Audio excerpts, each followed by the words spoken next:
I never knew. I don't know. I never knew I'm different. Not just being black, but I never knew I'm different. Yeah. You get so. This is a new revelation to me when I came in. You know, but something is certain. I wouldn't want my kids to grow up in a community where they will feel inferior.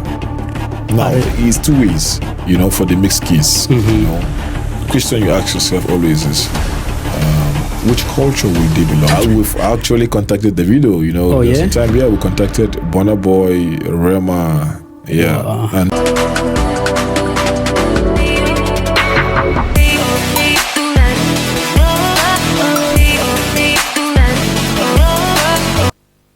Hello guys, welcome to Click. What's up, my brother? I'm fine, man. How's it going? I'm doing good. Thank you for joining my podcast. Yeah. So before to go further, I want to introduce you, Mr. Jacob from Nigeria. That's a lot of introduction, man. Thank you very much. Yeah. Bro, can you present yourself for people that don't know you? Okay. My name is Jacob, and from Nigeria. Yeah. Studied in Russia, live in Russia, and also live in Nigeria. All right. I do dancing, and I do fashion, and for now that's all. Yeah. Businessman, of course. Brand maker. We do brands, we do management. Performances, you know. And ETC. ETC, what is it? That means etc. That's many ETC, more. ETC. Thank you very We're going to much. talk about your childhood and how you came to Russia. Okay. And can you talk about your story, why you chose Russia, and then we're going to go further for your brand and your Afro-Fitness dance. Okay. Because it's not only dance. Yeah, this is Afro-Fitness dance. Yeah, this is something new. Absolutely new. Yeah. Absolutely new. Yeah. So okay. Let's start about how you did came to Russia. What's come to your mind about like the first time, like I'm gonna go to Russia to study, and then all this the stereotype, you know, Africa and the Western know that Russia for black people at our past night dangerous. I think actually, let's say it this way. I wasn't the one who chose to be here.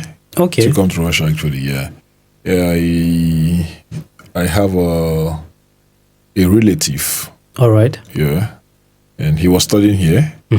So I had an option to go to Canada. Okay. And while we were processing that in Nigeria, so my uncle asked me a question, you know. It was like, where would you like to go to, you know? Will you go to Russia, where you already have somebody, or you would like to go to Canada, where you have nobody, which you'll be new, and the process, you have to do it all on your own. So I was like, okay, let me think about it. So I chose Russia because, you know, everyone wants to go to a place where you already have somebody. Yeah. You know why? Because it's easy to fit into the system, and it's easy for you to, it's easy for you to, you know, to adapt. Yeah. Yeah, because this person will be there to guide you. And of course, actually, I chose Russia because I already have somebody here. And so that's how I got there. But two things were involved which I wasn't aware of. And one is the language and the weather.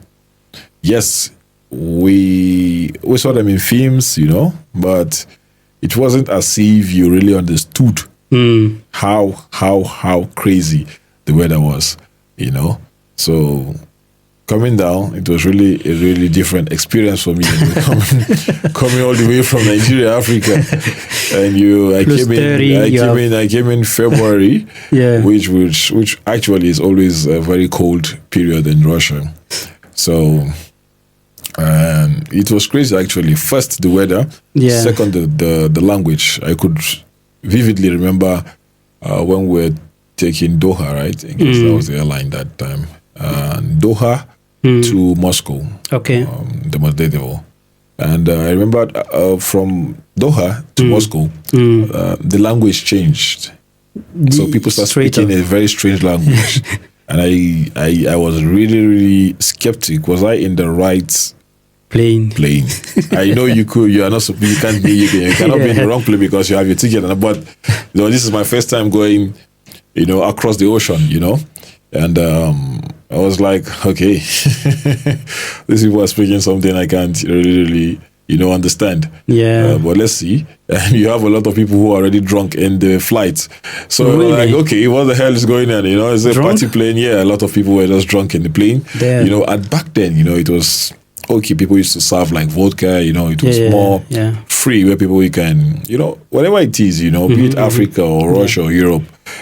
We are now more civilized than before. Yeah, it doesn't have to do with one part of the whole Of course. world. Yeah. I could remember then people used to be drunk. A lot of people used to be drunk in the plane, and so people have to be curtailed.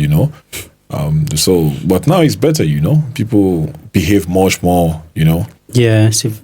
Better inside the plane. So I could remember that moment. Yeah. And that was it. You get down to Russia, then let's talk about the first time. How you felt in this time? Is the situation was hard for you the first time? Did you feel like you had the hard time?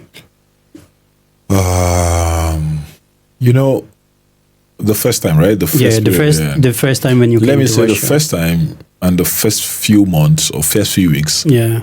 you couldn't even express yourself because I was trying to understand Yeah. what's happening, So let me say, I lacked some expression for that moment. But afterwards, it was boring. All right. Why? It was boring to a certain level. Why? Because coming from Nigeria as a 200 level student, already in a university, I have to start learning alphabets Yeah. like a kid Silly who is 3 years old. You get. This is crazy. Yeah. That reversal is something that was really, really, really, really, stressful. And I will say it was really difficult at that moment, But we know why we're here. So After you used to eat and then, we know why we're here. And we had people who could support us, morally and mentally. So we kept going. We kept, you have to look for that interest, So I wouldn't say I fell in love with learning the language. No. Yeah. So I would say Interesting. I felt I got interested in the lifestyle around me. With the people, it was something new. This wasn't where I was coming from. So I was like, oh, interesting, the people around me. And I used to share hostels with people who come from different countries, like Colombia, Venezuela, Mexico, Italy, in the university. Finland. Yeah. Okay. So the hostel where we live in, we had other foreigners. So it was interesting, to be in the midst of other people too, from Morocco, from Iran, and all that. So I think these things are what actually sometimes help to keep you, running. Yeah. New atmosphere. Yeah. At least they could speak some certain level of English. So it's not as if you can't communicate totally. You get, but and the nightlives that were interesting then. Yeah, people used to go to club a lot. Yeah. And which city was it? Which city? Ijevsk. Ijevsk. Ijevsk, yeah. And there is a few black people over there, yeah. Well, at that time, I guess we were just like 7 black guys in the whole of the city. So can be crazy. You could imagine, we knew each other. So you could imagine, And I think out of the 7 black guys, I think 5 of us were Nigerians, right? All the town? Yeah. Wow, this is crazy. Yeah. So it's crazy because, and people had to react very, very surprised when they see us, People can I take a picture? Surprised. Yeah, can I take a picture? What's up with your skin? Is this for real? Were you painted? Oh, damn. Is your blood red? Or is your blood a different color? Your hair texture. So you're just like a full museum, you know. You're like a mobile museum, you know. You have to explain, like, yes. Yeah, and I know we used to joke around then with my friend and was like, for a picture you have to pay us like 500 because this looks like a museum, you know. A superstar. Yeah, you know, we just had to create something out of it. But yeah, that was just for fun. Actually, that was just for. But anyway, this is something. Some people feel like racist. This is a racism. Some black people. Because you have a different situation and different reaction. Some people that react it like, oh, it's cool. They don't know black. I'm cool for it. I'm gonna explain them like, okay, you can touch me. I'm gonna explain you my blood is red. But some people say like, oh, this is racism. You see. Yeah. But for yourself, you was already inside your head. You was like, what's come to your mind? Come to these people like, I'm cool for it. I'm gonna explain them or. How you felt in this time? Well, this type of situation, you understand? Yeah, I understand what you're saying. Yeah, I understand what you're saying. But now, say the thing here. I never knew. I don't know. I never knew I'm different. Not just being black, but I never knew I'm different. Yeah. You get so. This is a new revelation to me when I came in. You know, when people are surprised, this is when you know you're black. Yeah. You get one. This is now you know you're a black guy, you know. And secondly, you never knew you're different and you could be something surprising to people. So that is the third part, you know. So let's leave that. Now, I think racism, discrimination, and surprise, these are three different things, you know. So let's do it this way. I think some people, like most times the kids, might come and ask you, like, oh, where are you from? Yeah. You black? Yeah. Is this for real? Yeah, this is not racism. Sure. You get, they've not seen something like this. Yeah. This is not racism. Yeah. You get. Yeah. Now, there are places we go to and they're like, they are black. Don't let them in. You get. Or they'll call you monkey. Now, this is racism. You get it? Why? Because somebody who will act like that already know who you are, but wants to deny I see you your point. Yeah. because of who you are. I see your point now. Yeah. So if somebody to be a racist to you, he has to know different thing. Yeah. who you are. Yeah. To be a racist to you. Now, being discriminative about some things is like how will I even put it now?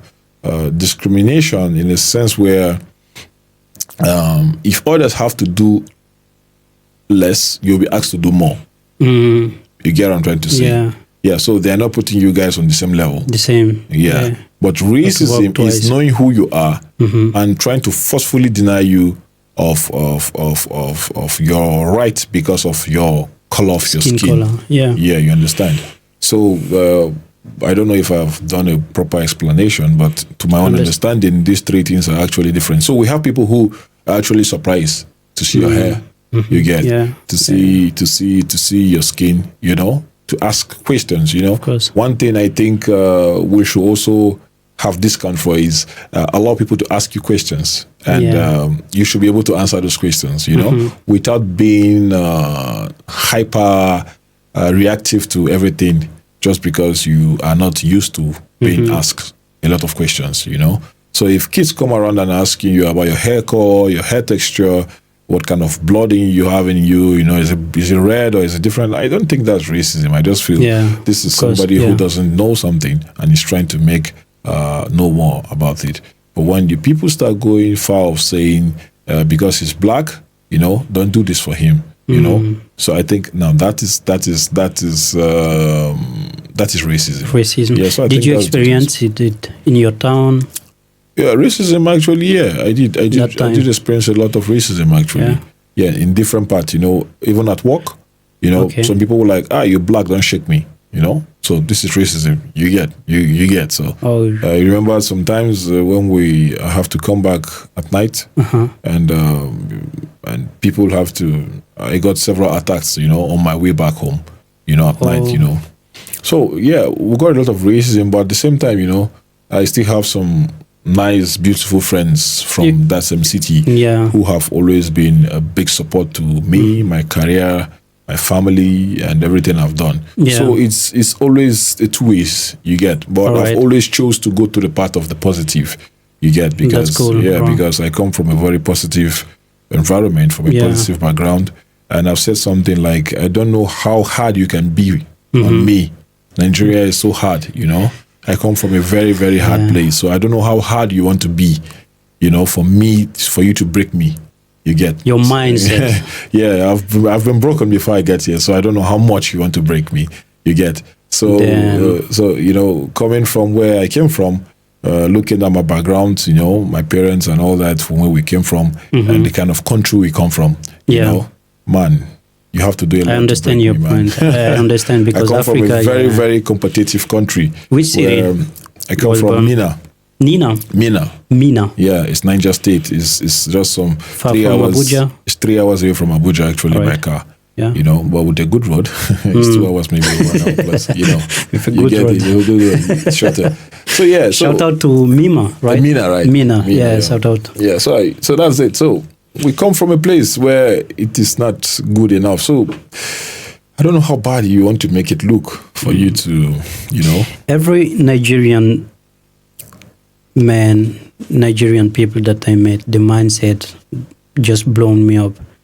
You know, we was talking before the podcast that I am surrounded and by Nigerian people, because I'm a big fan of the mindset, the achievement of you guys. I don't know, your mindset, nobody can break you, even though they tried. This is hard for any black man who live in Russia. Nobody can deny it. You can say like racism, I didn't experience it, because I heard it, like some people tell me racism, no. I'm like, every day I see racist people, but do I put it inside my mind or do I live it and see the positive side, as you said? And then for your story, what is amazing is like you come from this down, if I can say it like this. You come from down to the top now in Moscow. So how all this started? Your Black Empire, Yissa, you have a family right here with Natasha, with 2 children. You build yourself really in Russia. You can count how many black people in Russia do as you do. How all this started from your study to... You know, while I was studying, I was really involved with the social life. You get, I really at that time don't understand Russia that much, but what we're doing doesn't need much language, you know. It needs more action. So it was easy for me to flow with them, you know. It was modeling, it was dancing. So I was just with the guys, you know, because this is what keeps you moving. This is what keeps you moving. And when you have a situation where you have just 7 black guys around, so you understand you have to work with the majority. So you have to work with Russians. So while doing that, I was able to meet so many nice guys who were able to, you know, carry me along. That's Russians who were able to take me along and show me how it has been done, you know, and support me in different ways, you know. And after then, I was able to be on my own and create my own, you know, storyline about everything. So I was able to, and I had this cousin of mine who he was into music and into performances. So he was able to also, you know, inject me into the whole system of show business at that moment. And that shout out to your cousin. Abdul. Yeah, Black Mombazo. Black Mombazo, big up to you. Shout out to him, man. That's a very real dude.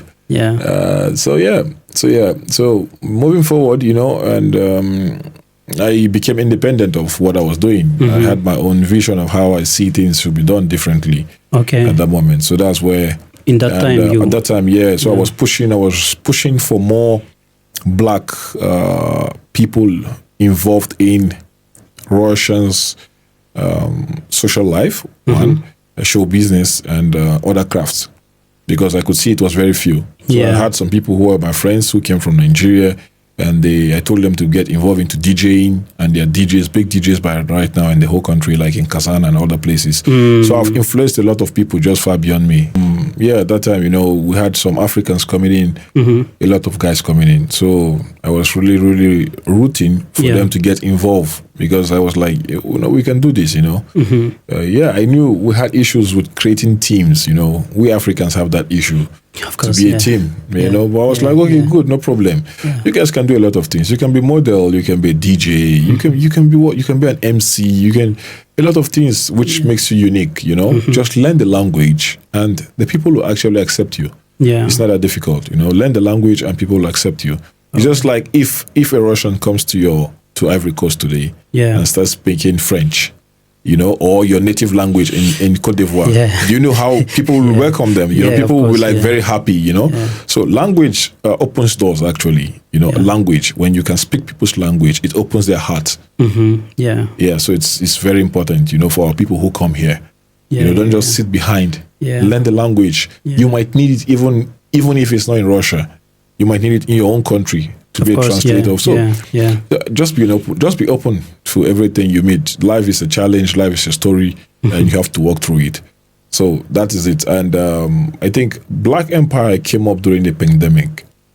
COVID, in Petersburg. Okay. So I know I was teaching online classes, and I wanted to invite some few people to join the online classes, which we did. And I was able to connect with a friend also there online. He's a singer, actually. Yeah, so we connected, and from there, we're like, bro, we can do something, And he was like, oh, I know some few guys here who are dancers. Let's see how we can, come together and create something. So we started, the whole thing like a movement, gently, and we were able to create a team. But challenges are always there when you meet Africans.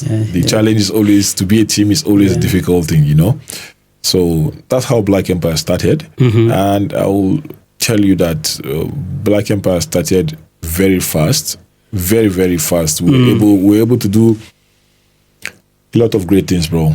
A lot. We were able to perform in front of people you can never imagine. You get I know in a lot of people. I know.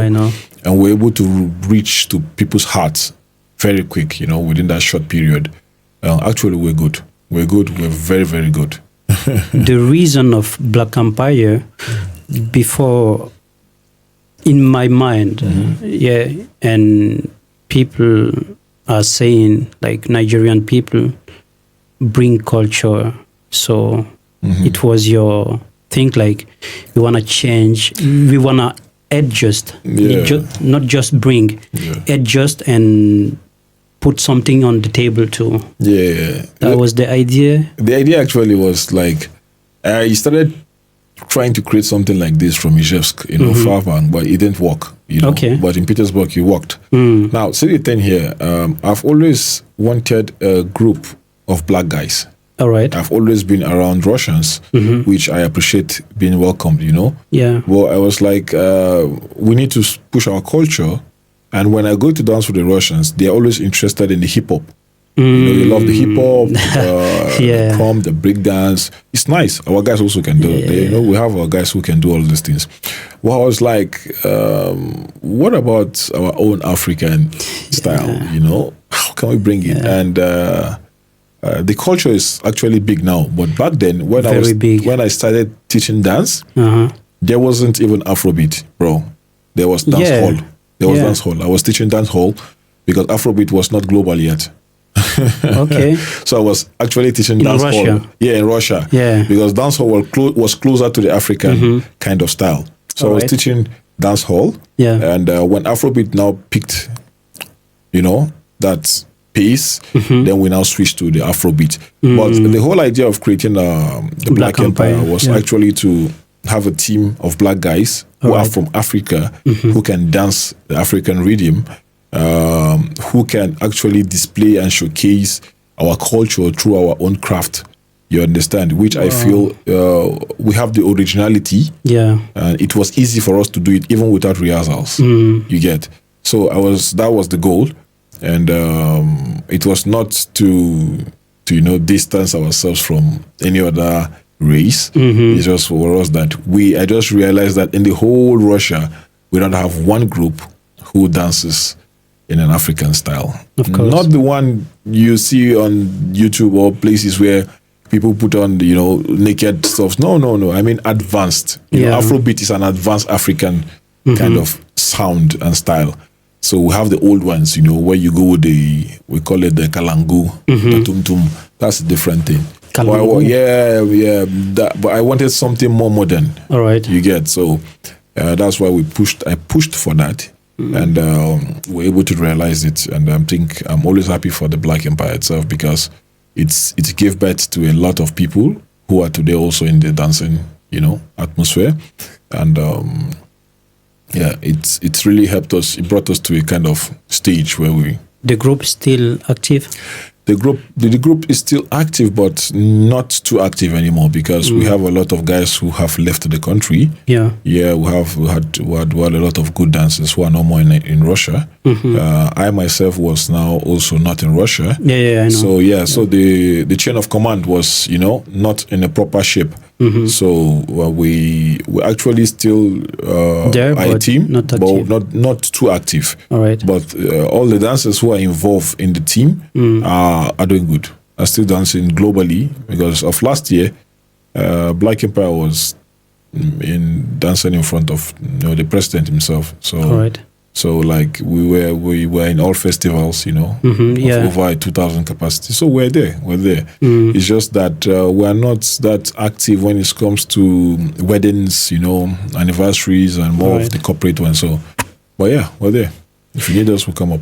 That's amazing. So I know that you do dance by yourself, not in the group, but right now you are giving the classes named Afro-Fitness. Yeah. What is it? Afro-Fitness right now? Can you talk about it a little bit? Yeah. And then okay. Yeah, we can move about your brand and all this stuff. Okay. Afro-Fitness. It got this level where I didn't want to dance with the group anymore. All right. Because I wanted the group to grow without me. I wanted new young guys, new energy. Yeah. Because I always knew the biggest problem we have as Africans is we want to hold on to everything till we die. Yeah. Just as we have presidents that who never leaves the position, Yeah. So I was like, okay, I don't want to be like this, It's a good platform I've created. Yeah. Let the new guys come in. Okay. Let them work it out. You get, okay? We'll show them the platform. I gave them the connection. I did everything for it to be possible. And I just told them that let me have my percentage, and that's all. Let me have my 30%, and you guys can go with the 70 and do what the hell you want to do with it. So that's it. But I've given you enough, Yeah. So give me, but I give you everything. Take it, man. You guys are young. Give me my. I want to see you guys because I want to see it keep moving. I want to see it continue. Of course. And I can't be the one who sees the future of something. Let me say older than you get. So you need to bring the young guys who would energize the whole thing. But now moving forward, I have my age group who have always been dancing with me.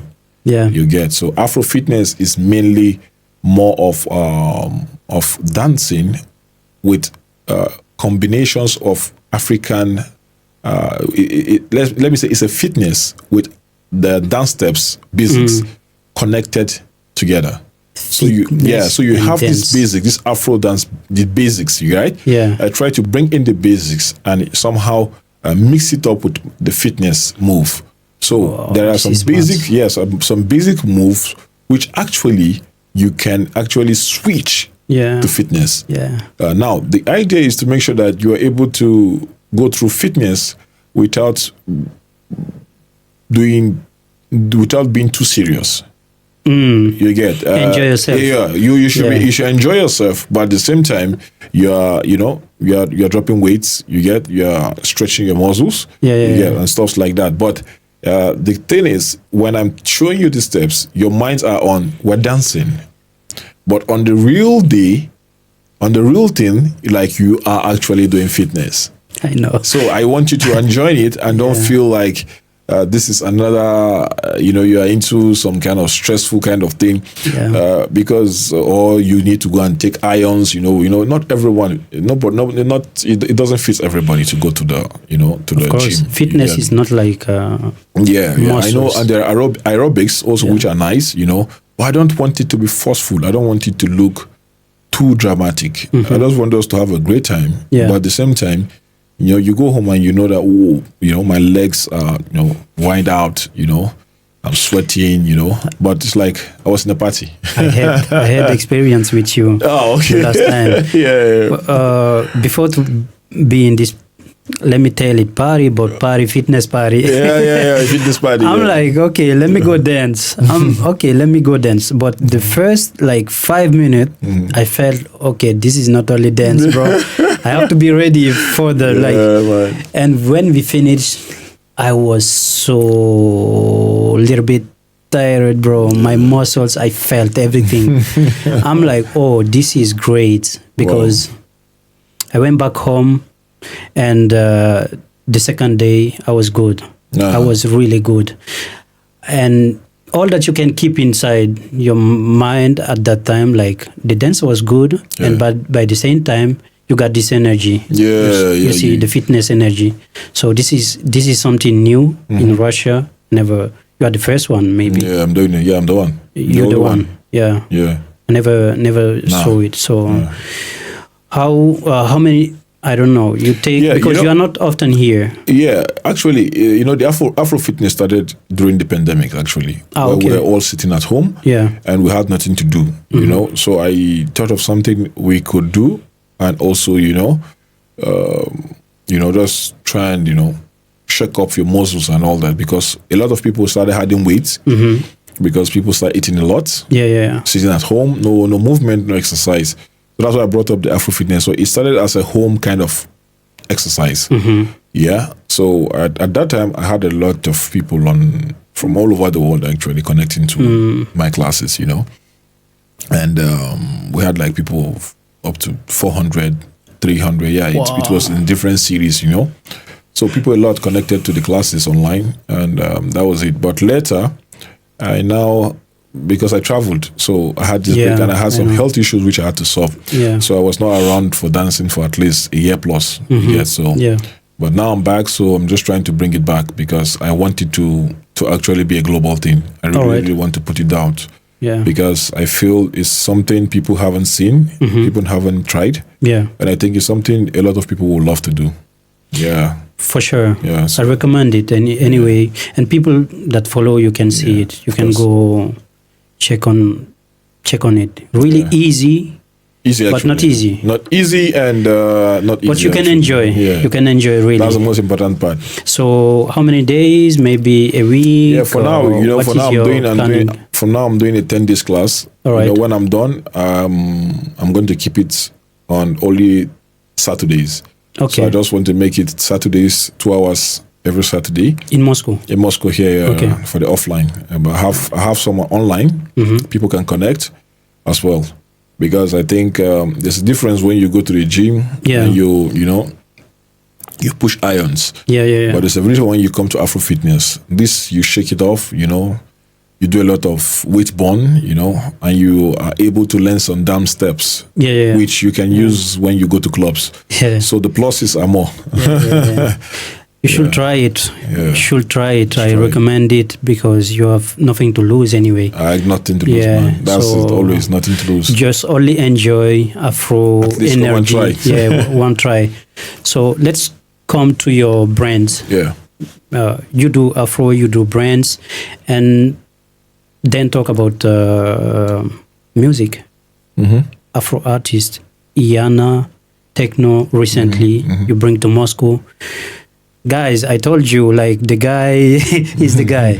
So let's talk about your brand, and then talk about your business. Not producer, but how they call it, you bring management, right? Management, yeah. Well, concerning the brand, I don't have to say much. The whole brand stuff started also some few years ago. Yissa. Yeah, Yissa brand. Yeah, that's your name. That's my surname. So it started with my wife. We were in Nigeria, and she fell in love with the print, the Ankara. You get, and we started by selling the Ankara from Nigeria first. Okay. We're selling them. We're sending it to Russia, delivery. Yeah. And people were actually interested in buying it. Mm. But later we understood that there was a problem. People bought it, but they don't know what to sew with it. Okay. So they don't know what can they do with it. Yeah. They just love it. They love the prints. They love the material, the quality. Yeah, everything, the quality. But most people never knew what can we do with this. What can we sew? Is it shirt? Is it short or whatever? And then we came up with an idea of, okay, why sell material when people don't know what to use it for as a finished product? Yeah. Let's move into clothing. All right. You get? So that's how we moved into clothing, And my wife is good in designing, and she's good in sewing. Like, she knows what it is to create a quality cloth. Oh. Yeah, she's very, very good in that because she's somebody with a very good handcraft, Anything that has to do with hand, she has to do with, like, create dolls or do with her hands, She's just blessed, man. She's gold, she's gold. And she was able to help in creating this. She literally created the clothing brand, actually. She literally created the clothing brand.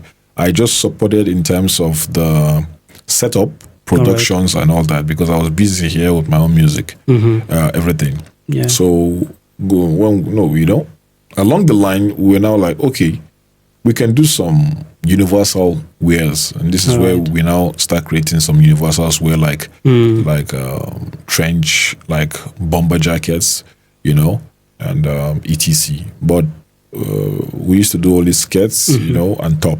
We're not in a rush. We're just trying to see if the market is going to be good. And you are not in Russia. We were not in a rush when we started. In a rush, okay. We did it step by step, know. Yeah. And that was it. And at the moment, we do and send to over 42 countries around the world. Oh. Yeah, we send to Netherlands, the US, Germany, UK, Bali, Israel, a lot, man. I can't. A lot. Whoa, so it might look quiet, but we're doing our stuff. This is great. Yissa is. Yissa is Yissa. Yeah, let me say Yissa is Yissa. Push much, we're doing our stuff and something like. But any magazine further in Russia? We don't know yet. We still online, and we're just looking at having some pop-up shows in Moscow. Okay. Yeah, we're looking at having some pop-up shows in Moscow. So hopefully, we might have them soon. Okay. Yeah, maybe in August you'll be invited.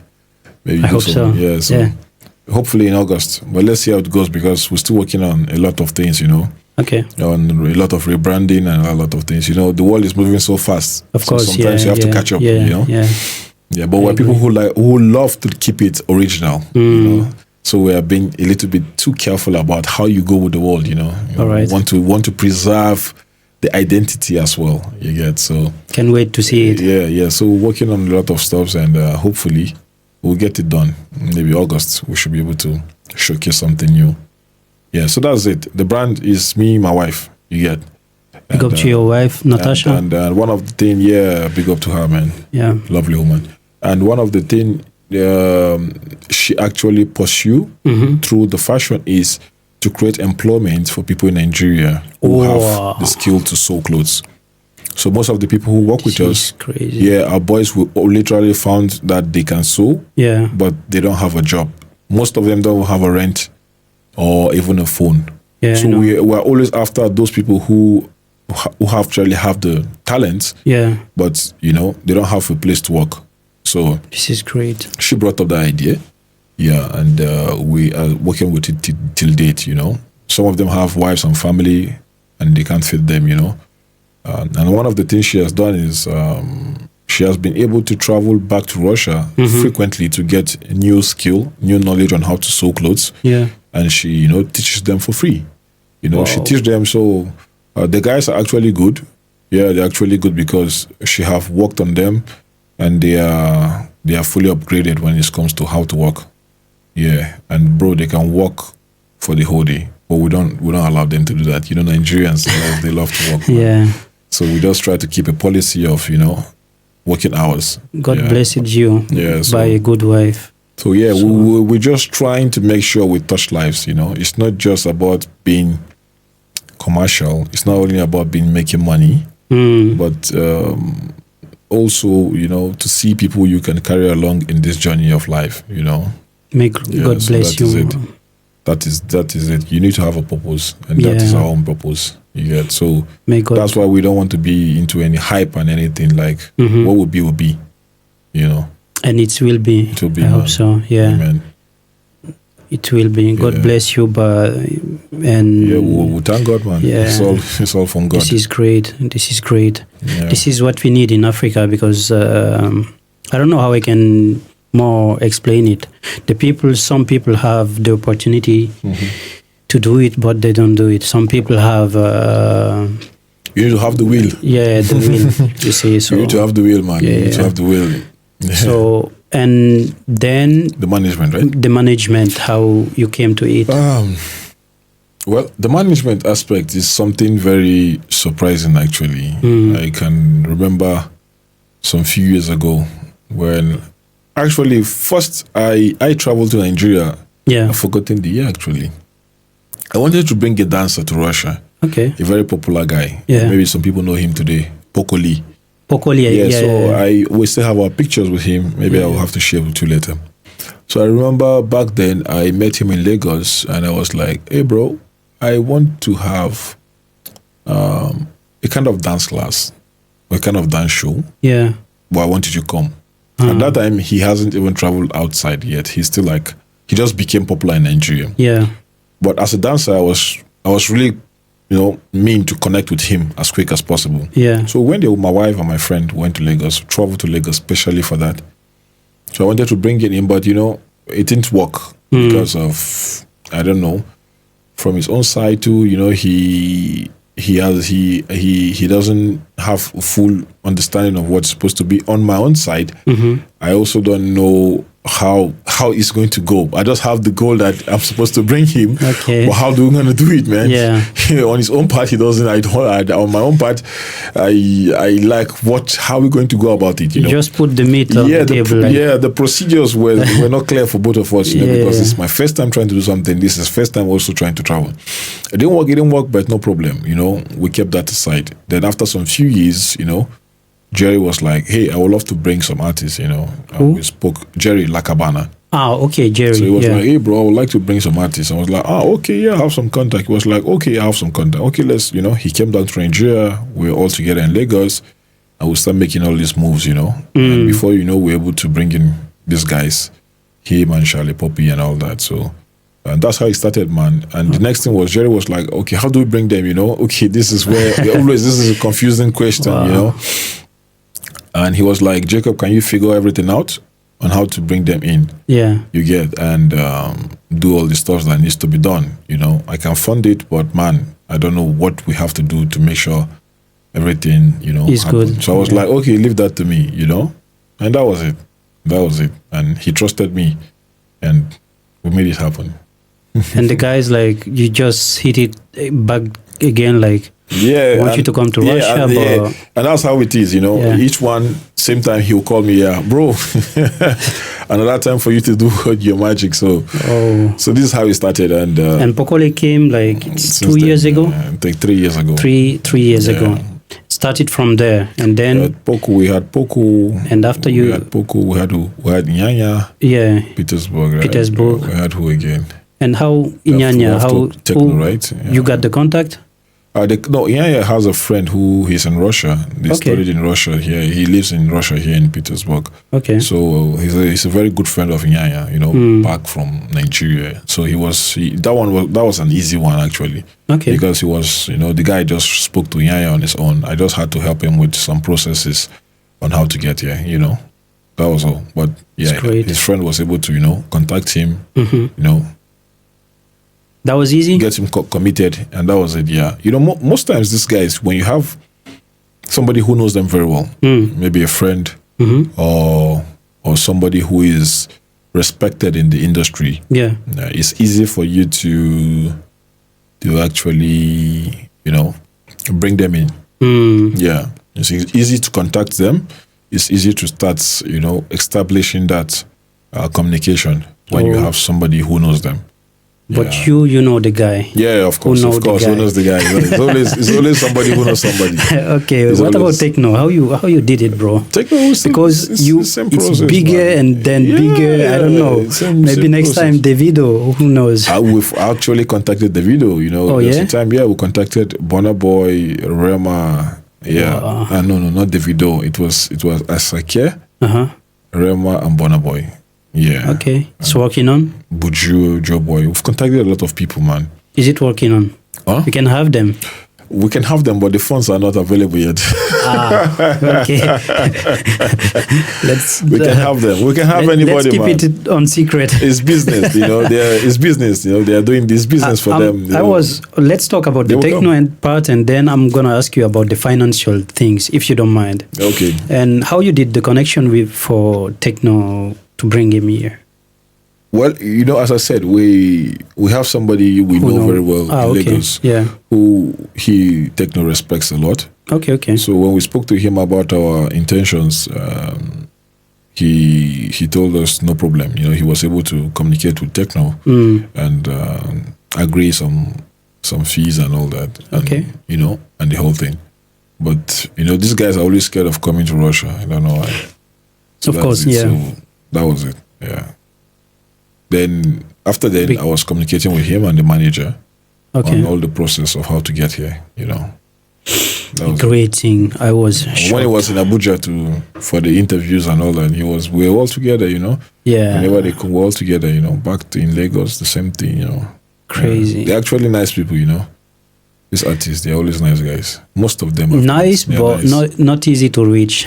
Not easy to reach, and they are fragile in their attitude. They are easy to trigger. Yeah. Okay. They are fragile. They are like babies also. You can easily angry them. Yeah. They can easily get angry, but they're very nice guys. Oh yeah. So it's people you would have to handle with extreme care.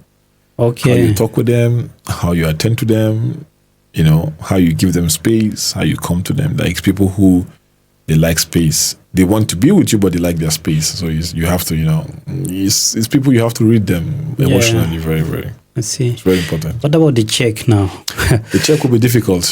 Yeah, because... what about the check? Yeah, the check will be difficult because I will just give you a general amount. Yeah, but I'm not going to give a specific. Yeah, for sure. So most artists charge from $200,000. Most artists are charged from $200,000. Oh. Yeah, most artists. Yeah, but with friendship, you might end up at 150, maybe. Yeah, so it depends. As you say, the check is there. The check is there, The check is there. The check is there. Yeah. So because people like... What is worth? People like Asake will charge you $400,000, Rema, probably $1 million. Probably $1 million. Plus, but is it worthy? Plus private jets and some few cars, Yeah. Is it worthy to invite them? It depends on what you want to do. It depends. You want to make a statement or you want to make profit. Yeah. So it depends. But I will keep that to myself, for people who wants to come and do business. Okay. It's your business. Yeah. I'll break it down when people are interested to do business. For sure. But that's it. It depends on what you want to do. Then we will now figure out, is it worth it or not? Yeah. But anyway, I know you cannot spend like 150 and just like for friendship. Nah. But anyway, it's good. It's good. It's good for us as Black because you can do it. We can. Russian people can know more about the culture. We are going like very, very bigger and bigger because of you guys. Yeah. And let's not talk about the pocket. Mm-hmm. Let's talk about the families. Mm-hmm. And the last word that you can say here. You have 2 children. Yeah. 1 big man. Yeah, Jago. And a little princess, Zara. And how far you see Russian family? Mixed kid? Mixed. It's always an interesting question, because I don't know what to see. Well, we have very few examples when it comes to mixed kids in Russia. We have very, very few examples. So for me to be able to give you a more clear description of what should be is going to be difficult. We have more examples when it comes to Europe and the US and all that, Yeah. So, and even if we have in Russia, we know very few of them. Yeah. So this is the part where, and I think we just also have to work together, because it's a kind of closed chapter that needs more enlightenment. Now, it's two ways, for the mixed kids. The question you ask yourself always is, which culture will they belong to? You get, which culture will they belong to? This is why I'm asking you. This is a very big question, Because and where will they live? You get, you and your wife, you have to. Yeah, we're open actually to life. That's one thing about us. We are not being too strict about what to do or where to go. Yeah, but we feel it is very necessary for our kids to know my culture and also the culture where their mom is coming from. To us, these are the two biggest priority. We have no interest in other countries or other cultures. No, it's him knowing where I come from, which is his own bloodline, and the culture behind that. Yeah, because you need your identity, man. You know where you're coming from. That's how you can know where you're going to. And secondly, he needs to know where his mom is from. That's also his bloodline. Yeah. So my kids can speak Russian and they can speak English fluently. They can write in both languages. So they are kids who can be here or be there. We just want to make sure that they have the opportunity to be wherever they want to be. Okay. Yeah, that's what we're doing for them. Yeah. Okay. We're training them in a way they can feel free to be here or to be there. I'm not going to tell them not to be there or not to be here. You give them the choice. Yeah, give them the choice to choose, but I make sure I prepare them for the choice.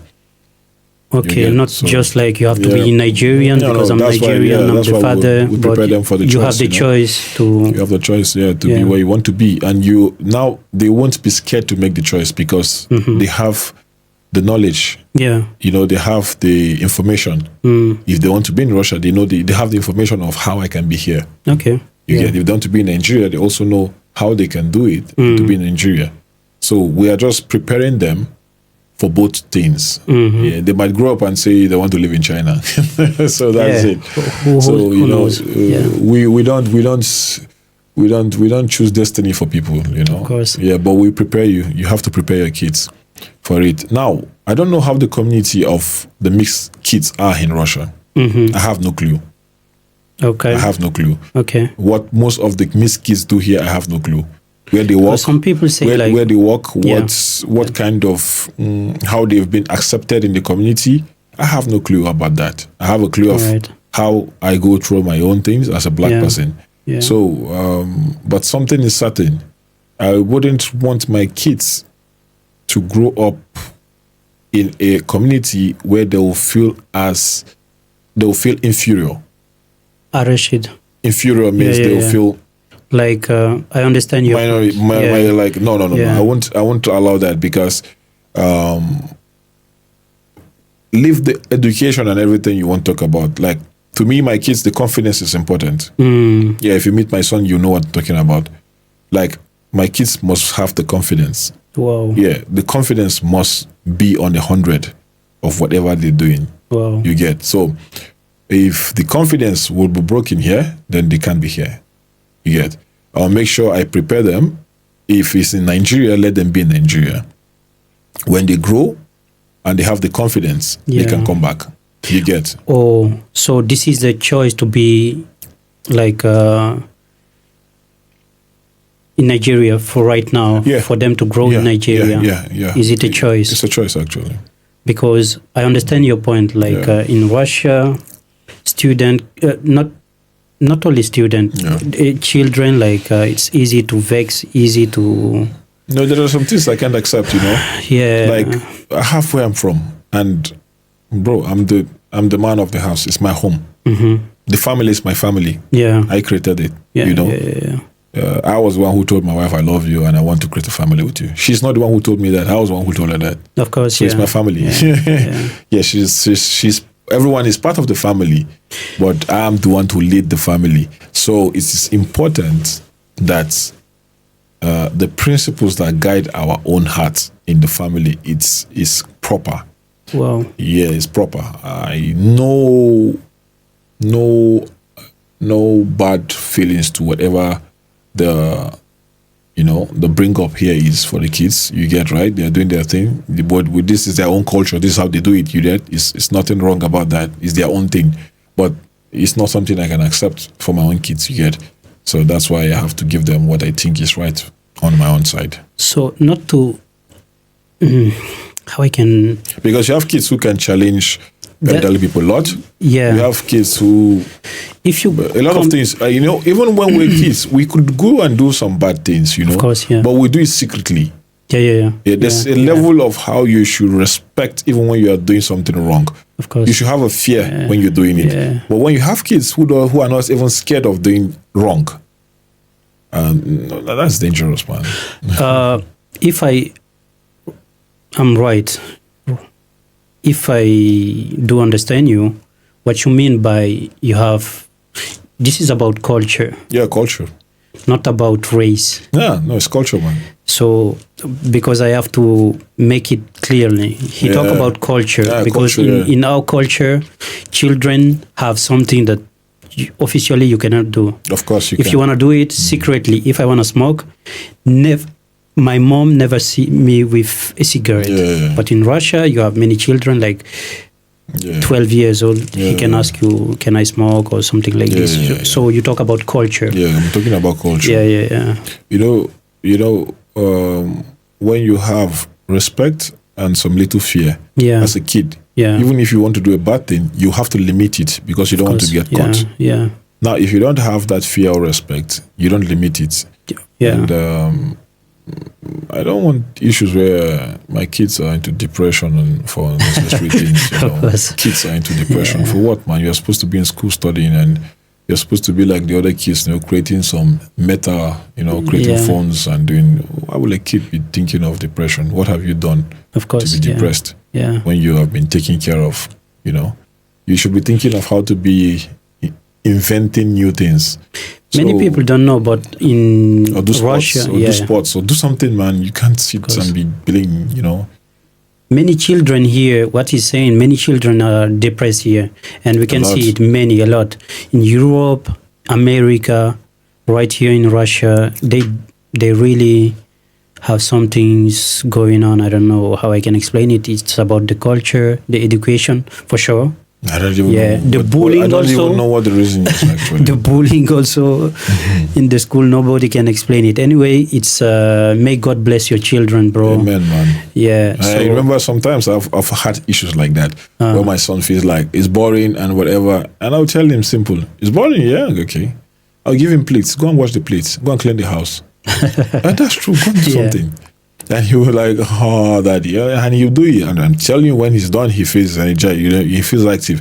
So, like, you have a choice to change your situation, man. Yeah. You can change your situation. Of course, yeah. It's in your own power. Of course. It's not something that it's not a supernatural thing. You can change your situation. If you feel bored, you can go out and take a walk. You can see people. You can talk to people. Of course. We're all living beings. Yeah. So, let's not. Yissa energy is so big. I'm feeling it right here, right now. Yeah. So, and what we can expect, what can we expect? Yeah, sure. What can we expect from you in the next 10 years? 10 years? Yeah.